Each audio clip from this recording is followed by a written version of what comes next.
So I was down at Venice Beach the other day watching the surfers, and it made me realize how much that situation actually relates to fishing charter captains and just business in general, because there was so much ocean, so much beachfront, but yet everybody was surfing in the same little cove, trying to ride the same little waves.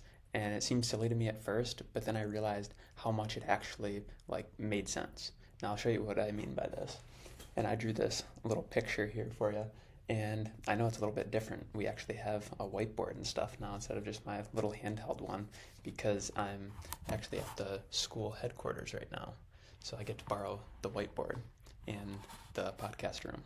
But anyways, what I mean by the whole surfing analogy is that you essentially have the wave, you have you, the surfer, and you have the board.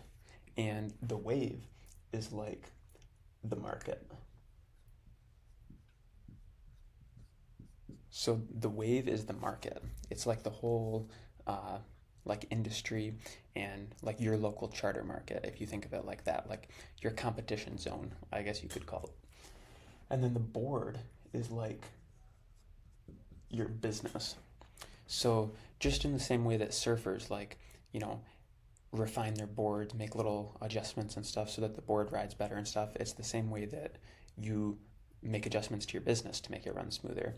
And then you have you, which in this situation is the surfer. But in the analogy that I'm talking about, it's actually you're the guide, the fishing guide. So it's really these three things. You are the guide, which you can improve your own skills for a bunch of different things, whether it's for business or for actually catching fish, learning, expanding your knowledge and stuff. So you are the guide, and then you have the actual business, which is like the board that you surf. And here's the thing too. If you become a better guide or become a better surfer through knowledge, you can ride the board better. Then you can have the best board in the world. And if you've never surfed before, you're still probably going to fall off and you're not going to know how to ride it. So it all starts with a good guide on the board. And then at the end of the day also, if you don't have a wave, you can't ride it. So if this wave wasn't here, meaning if there was no market, you don't have a business. So without a market, you don't have a business, and without a wave, you can't surf. But what I'm trying to get across here is that the other day when I was watching these surfers, and there was all kinds of them, probably, I don't know, 15 or 20 of them in this really, really little area. And they're all, 5 feet apart trying to surf the same wave. And I'm like, wow, look down the beach. There's so much room. But the waves were just breaking just right in that little cove. So that's why they were there, because that's where the waves were the best. And it totally made sense because there was enough waves consistently, and the waves were big enough that it could support a lot of surfers. And they were all different, people with different skill levels and different boards, but it didn't matter. They were all surfers at the end of the day, surfing the same wave, and it was fine because there was enough.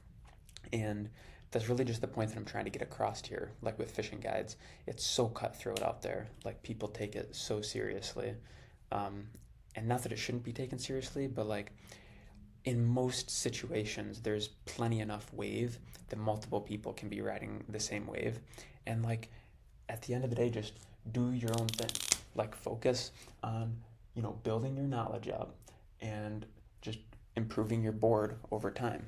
And if you do those two things, then you don't have to worry about how many other people are on the same wave as you, because you're just focused on your skills, your ability to ride that wave. And at the end of the day, that's all that actually matters.